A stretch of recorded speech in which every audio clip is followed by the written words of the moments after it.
Hello dear friends, subscribers and guests on my channel. In this video I want to show and tell you how to change TikTok password in 2024. This is very simple way. Please put your like, subscribe to my channel and share this video with your friends. Let's get started. First you need go to TikTok. After that you need go to our profile and click on this button. Here we need to click settings and privacy. After that click account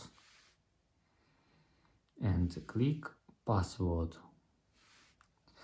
Here you must enter your email and click send code, and you will receive a code to verify your email address. After that, enter code and create new password.